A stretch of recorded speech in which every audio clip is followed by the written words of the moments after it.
exposição maravilhosa. Qual é o nome da exposição? Chama-se Na Trilha dos Mestres Estrelados. Bonito nome. E qual a inspiração? Como você conseguiu reunir esses 12 mestres? Bem, na verdade, desde que eu comecei a pintar, eu gosto muito dessa ideia de você se inspirar, que os franceses chamam d'après, né? Após um artista, você cria uma continuação, uma linha pessoal, mas é uma homenagem. E eu sempre fiz isso desde que eu comecei a pintar. Brenan fazia muito isso, Fiorino fazia isso também. E, então essa inspiração já é um exercício clássico na arte. E aí quando o Ricardo me chamou para fazer essa exposição sugerindo esse tema, eu sabia exatamente o que ele queria e o que eu queria. Então houve uma sugestão. Houve uma sugestão da parte dele, de homenagear os mestres do passado. No caso, eu homenageei os meus, que são os mesmos sempre, né? Frida Kahlo, Brenan, Reinaldo, Sambico, E Lula você Carlos podia Vargas. dizer o título desses quadros? Esse daqui é uma homenagem a uma fase de Picasso que eu gosto muito, que chama-se a fase rosa. Era numa época que ele estava morando em Montmartre, no Bateau Lavoie, que era um lugar bem pobre. Ele não era de origem pobre, mas ele estava vivendo uma vida pobre. E ele gostava muito dos artistas de circo, os artistas populares. Ele pintou várias situações de circo. E eu botei como se fosse o estudante de circo, que é ele, naquela versão um retrato dele jovem, observando uma bailarina e um filho, um unicórnio, que é a imaginação, e as figuras do circo de uma maneira geral. Chama-se Que elementos em cada quadro, ou especialmente em um, que você localiza como sendo o característico ou cromático, ou imagético do homenageado? Para cada um tem uma história distinta, né? Assim, Picasso, por exemplo, é o tema. Nesse caso é o tema do circo e o traço dele. Van Gogh é invariavelmente o tema dos girassóis, a Noite Estrelada, que virou uma marca registrada mundial. No Japão eles amam, na Conchichina também, onde você for, essa marca da Noite Estrelada virou um símbolo, né? De poesia, de arte, de beleza. Eu botei também a Casa Amarela, que é o ateliê de Linhares, que fica famoso, e a musa Van Goghiana em uma carta. Eu chamei Arlesiana porque as mulheres de Arles eram famosas por serem as mulheres mais bonitas da França. Então todos os pintores que frequentavam aquela época e aquele lugar, eles pintavam uma Arlesiana. Aí eu fiz a minha versão da Arlesiana. Que elementos você encontra em comum ou não em cada homenageado? Assim, não, isso rebate com aquilo. Não acertaria. É uma mistura, porque a história de vida de cada um, por exemplo, Van Gogh, ele ficou com essa fama, é o pintor mais famoso, não é só pela arte dele, é pela personalidade dele também. Então, se brincar, o que atrai inconscientemente um artista de trabalhar com os outros artistas é a personalidade, primeiramente. Depois tem uma coisa da cor mesmo, querendo ou não, através da sua cor pessoal, você harmoniza com essa variação. Então, dá uma certa empatia cromática. E depois a história mesmo de cada um. É quase psicanalítico você tentar descobrir. Mas quem vê, consegue ver uma unidade entre o que eu quero e os convidados imaginários que eu chamei para essa tem reunião. elementos que são variáveis, tem um que é, vamos dizer, a simetria, tem um que é o sonho, né? Você pega, como aqui que é baseado em Sambico, é hierático, é uma harmonia egípcia, né? E aí você vem para Clint, é sinuoso, é o oposto da simetria. Vicente do Remo Monteiro também gostava muito da simetria, as figuras repetidas dos dois lados da composição. Já Lula Carlos Vares, que esse aqui é pela fantasia dessa coisa meio do Recife, mal assombrado, sonho. Vem aqui para aqui, ó. Eu botei a noiva, que é uma figura clássica na pintura dele, que no caso, e um noivo imaginário, sonhado. E no caso eu acho que o elemento também conversa com o Chagall. Também. Inclusive, quando eu tive de um, veio lírico e muito fantasioso, né? Chagall também pintava muitas noivas, a maioria deles era a mulher dele, a maioria delas era a mulher dele. E eu trouxe o casarinho de Chagall para o Poço da Panela. Isso que eu ia também comentar. Aí aqui são a igreja, as casas, o cachorro de rua, que é o nosso caramelo, que está presente em todas as histórias do Recife. O galo, que marca o tempo, e também tem a coisa do galo que marca os pontos cardeais. O unicórnio, que eu usei em outros elementos também, que é o sonho máximo, né, o unicórnio. E o casal voando em direção à lua. Vou falar em Chagall, né? Eu sei que você recentemente tornou-se um judeu. Sim, carteirinha e certificado. Atestado pela Sociedade Sefardita de Lisboa. Você acha que tem alguma coisa da estética sefaradita, vamos dizer, do trovador? Tem. Chagall tem, e eu ainda não comecei a trabalhar nas pinturas, mas a arte judaica é maravilhosa, os pintores judeus são maravilhosos. Chagall, inclusive, tem uma história muito boa, quando teve a Revolução Russa, aí ele disse para a mulher, faça as malas, vamos ajudar lá. Aí saiu de Paris, aí quando chegou lá, meu Deus, ele começou a dar aula, aí o reitor da escola disse, olha, você está ensinando esses meninos a se expressarem individualmente, não é a meta. A gente quer que todo mundo faça uma coisa muito semelhante, que é o realismo socialista. Então Chagall é um bom exemplo de como a expressão absolutamente individual dele se tornou o marco do trabalho dele e adorado no mundo inteiro. Então, pelo menos em arte, essa coisa de podar a expressão individual não funciona. Não funciona. É para incentivar a expressão individual. Já que você chegou aqui perto, eu queria saber o seguinte, por que só entre os homenageados só tem uma mulher homenageada, embora que em todos os outros quadros... Isso é um tema de estudo para mim. Eu sigo uma página que revela mulheres pintoras de todas as épocas. E é surpreendente, porque na verdade a gente não conhecia porque não divulgava.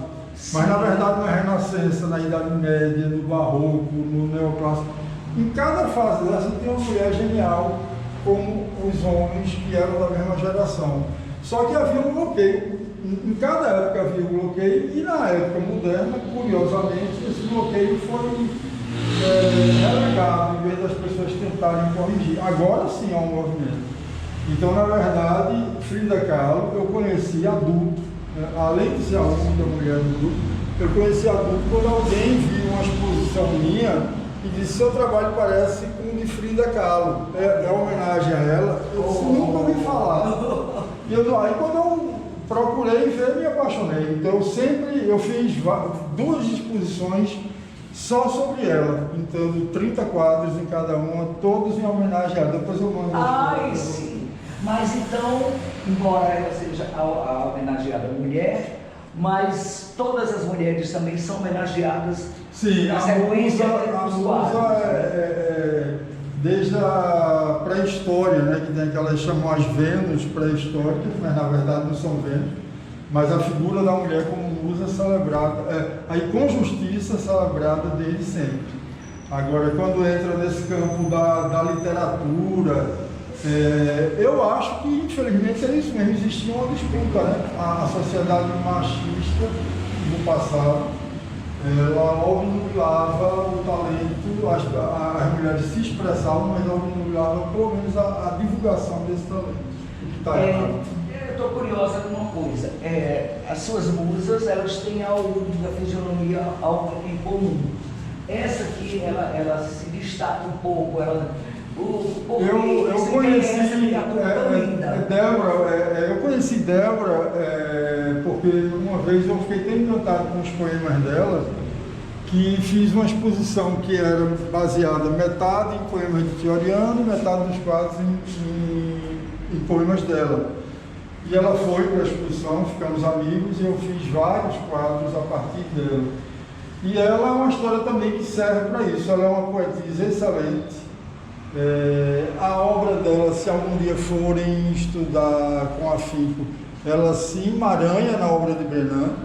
Então eu fiz, nesse eu botei a poetisa do verde, mas num outro quadro eu botei o poeta do verde e a poetisa do verde, porque eu acho que Brenan era o poeta do verde na cerâmica e na pintura, e ela era a poetisa do verde na literatura.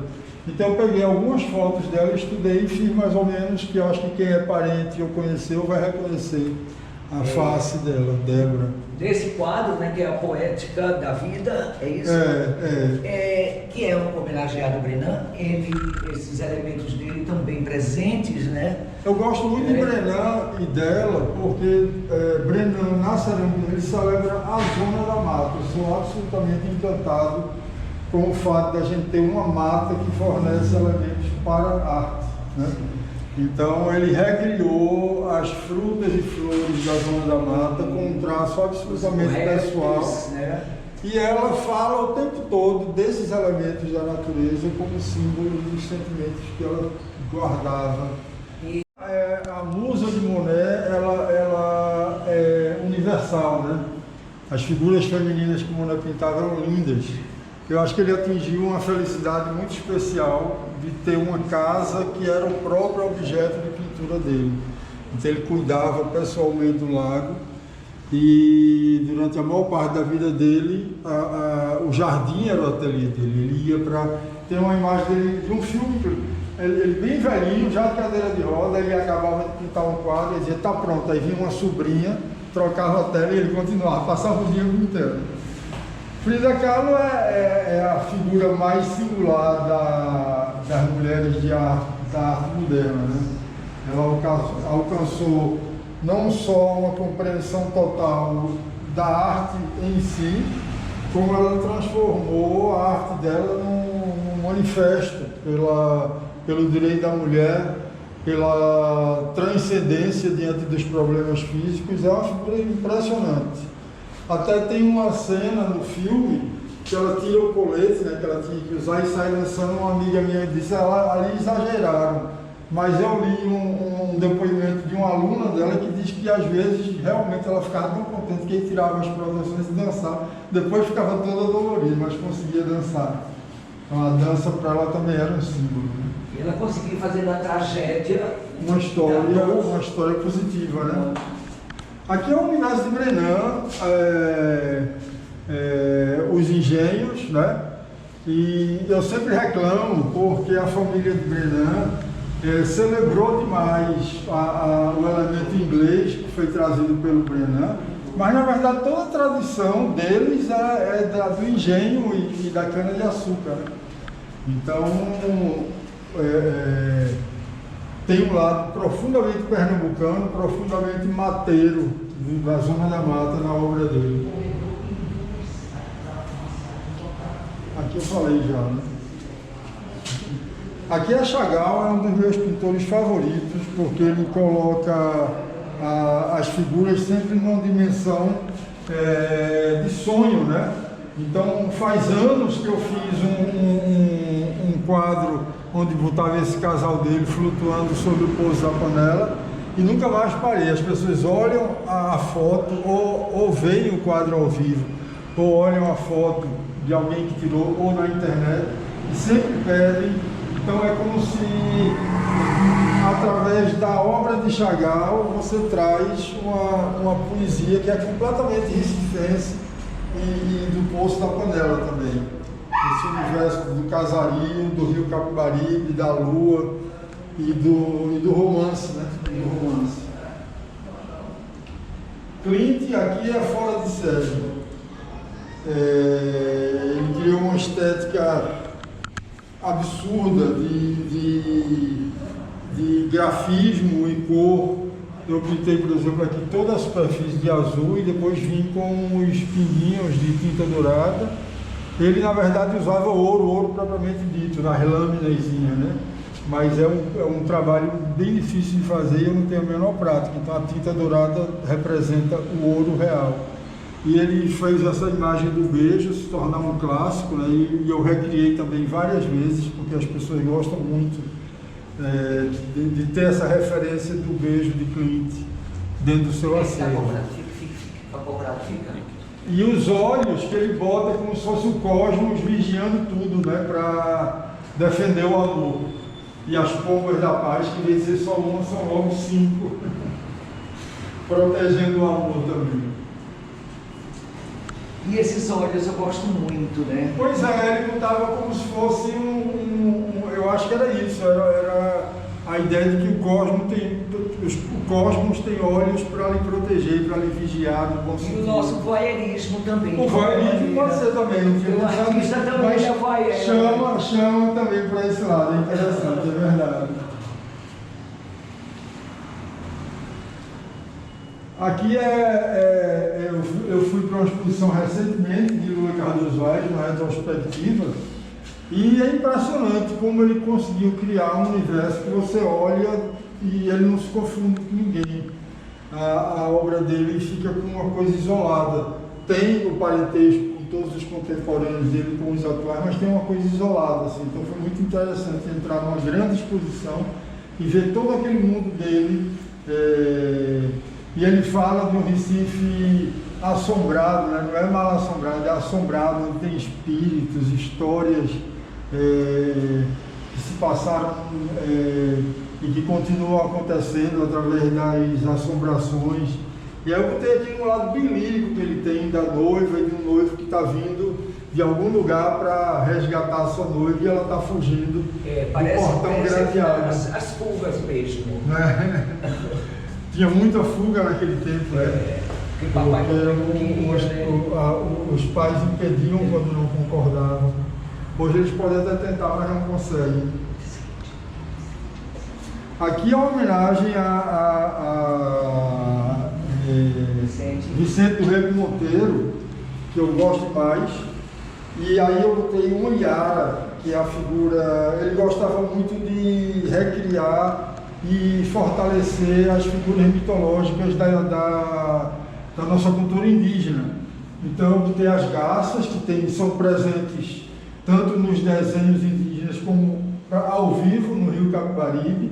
Botei o mangue, botei uma Iara, que é a guardiã das águas do rio, né? Você tem Iemanjá no mar e Iara nos rios de água doce. Botei a Íris, que é a ninféia, que é a versão pequena da Vitória Régia, que está nos rios, e as palmeiras.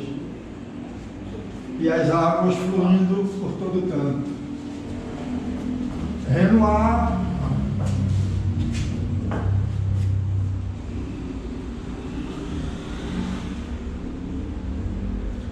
Renoir era um mestre de fazer retratos infantis, né? Então ele criou uma estética que você tem vontade de celebrar quando você vê uma criança. Então é engraçado porque é um sentimento da criança como objeto de pintura.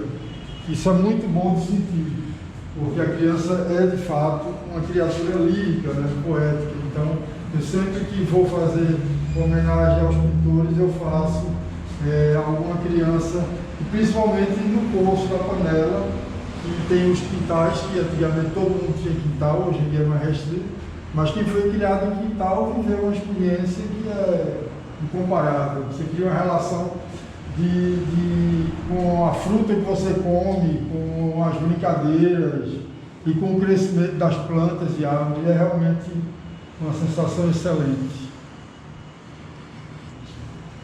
Van Gogh eu sou obcecado, eu estudo a história dele há anos, faço muitos quadros baseados nele, mas principalmente leio a história e faço uns vídeos, porque eu gosto de contar, a história dele é muito rica.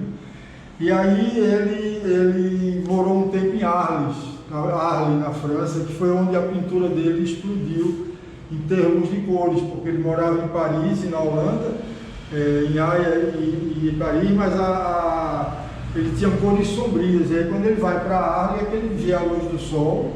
Ele chamava Arles do Japão particular. E ele dizia para o irmão que ajudava ele que agora que ele tinha descoberto o Japão, ele nunca mais saía dali. Então quando ele tem a descoberta do sol, a luz do sol diretamente como elemento criador, e as noites e os girassóis, e a Casa Amarela, que foi o ateliê dele, que era para ser para sempre. Mas o bichinho teve um surto violento, um surto psicótico violento, e aí a população da cidade fez um abaixo-assinado dizendo que o prefeito tinha que tirar ele, porque ele representava um perigo. Então ele saiu contra a vontade do Japão particular dele. Quer finalizar com isso? E Picasso, que há anos que eu estudo e pinto recriações de Picasso, é um pintor fascinante, porque, inclusive, juntando Picasso com o Brenan, que eu falei no começo, Brenan era pintor e ele fazia muitos quadros homenageando os pintores clássicos. E é onde ele vai para Paris e assiste uma exposição só de cerâmica de Picasso. Ele enlouqueceu, porque ele era herdeiro de uma fábrica de cerâmica e porcelana do pai, e ele sempre considerou aquilo uma coisa menor, artesanal. E aí é quando ele descobre que ele pode trabalhar tudo que ele pensava na pintura sobre a cerâmica. E aí quando ele explode o talento dele e se torna quem foi. Então Picasso ainda por cima tem isso, ele é um instigador para os outros, né? Tanto na libertação do traço, como inventar estilos que depois você segue e consegue pintar com o mesmo estilo, com a mesma linguagem. Na verdade foi inventado por ele, que é um mestre. Aqui é o circo que ele adorava, principalmente logo que ele foi morar em Paris, e tinha aqueles grupos de circo pobrinhos lá em Montmartre. Então ele frequentava e desenhava, que é ele, jovem, com 20 anos, visitando, tomando as notas das figurinhas de circo que ele tanto amava. Para finalizar, eu gostaria que acompanhasse uma certa comunicação com aquilo que eu gosto. Por exemplo, é impossível pensar em Monet e não se lembrar das ninféias, que são inclusive daqui. Elas foram para a Europa levadas, mas as ninféias são nordestinas, né? Brasileiras e nordestinas.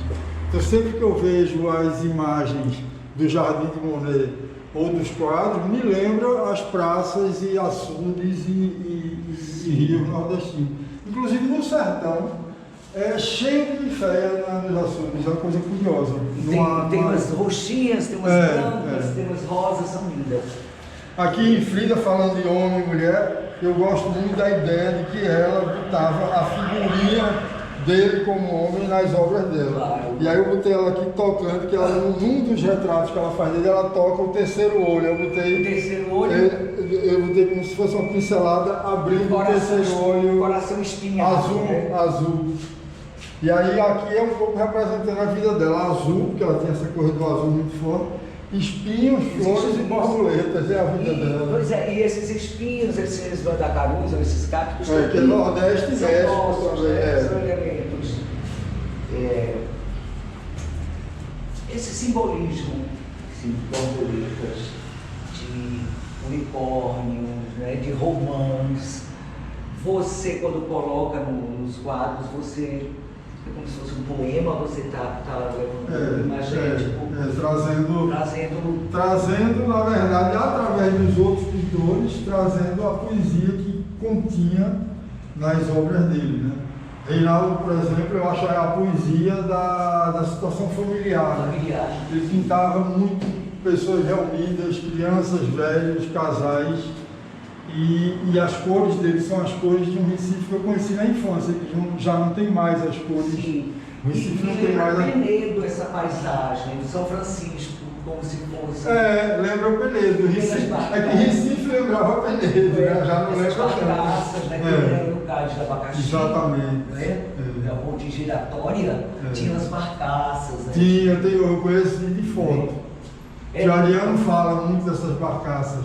E esse simbolismo, assim, o pássaro, ele está com a semente, meio que oferecendo até, parece que como se ele estivesse propagando. Isso era uma tradição de uma pintura renascentista, mas no começo, um pouco medieval. Eles botavam sempre um pássaro presente, acho até porque na Europa medieval o pássaro estava todo dia, como hoje a gente tem no Recife. Então as pessoas deviam botar fruta na varanda, ou no batente da janela, como a gente bota também, e vem sagui, vem passarinho. E aí eu botei aí como símbolo de uma história, uma história do Recife, o passarinho e a romã são símbolos dessa poesia que você perguntou. Pois é, e a criança... 3 gerações, tem né? uma boneca que é uma criança. Que é a geração imaginária, né? A criança tem a boneca para ser maternal com a boneca. Também. Então, na verdade, é o avô, os pais, a filha e a boneca como filha da filha da criança. E está protegida, tem a mão ali. A mão protegendo. Né?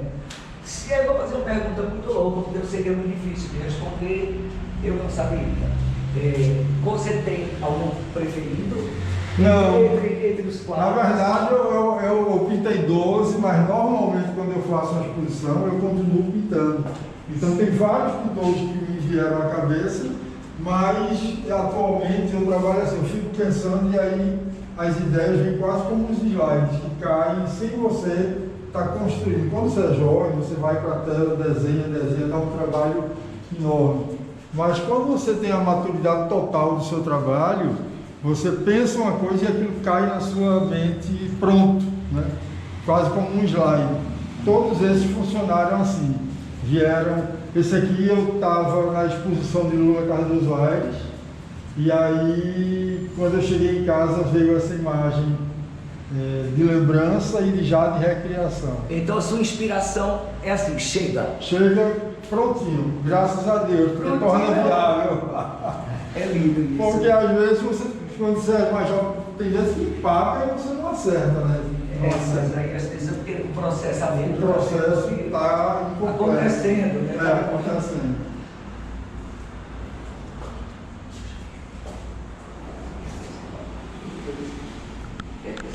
Coisa representar, uma coisa é mostrar um detalhe.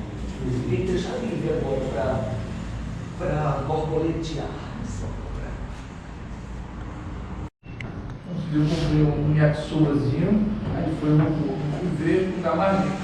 Aí minha babá foi tentando pra minha cara, né? Aí outro dia eu trouxe 2 sanduíches, um pra mim e um pra ela. Aí ela deixou assim dela, aí foi bom, e disse, tá vendo, você brincou comigo aquele dia, agora ele roubou o seu. Eu vou te pedir para você deixar uma linha aqui pra gente. Claro, não é, eu vou mas pelo menos a gente depois eu ajusto lá. Olha que gente simpático. Que gente A coisa é linda, sim. Mas tem Só matava os frangos. Você falou uma vizinha ali, a vizinha pulava. Aí é o seguinte, que ele dia eu fiz travessa de barriga. Nossa, fiz a travessa assim.